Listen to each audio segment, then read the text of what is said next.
सत्यानन्दचिदात्मने सर्वान्तरात्मने श्रीमद् वेङ्कटेशाय मङ्गलम्।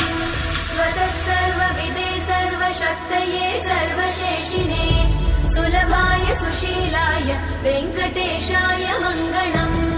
परस्मै ब्रह्मणे पूर्णकामाय परमात्मने प्रयुञ्जे परतत्त्वाय वेङ्कटेशाय मङ्गलम्।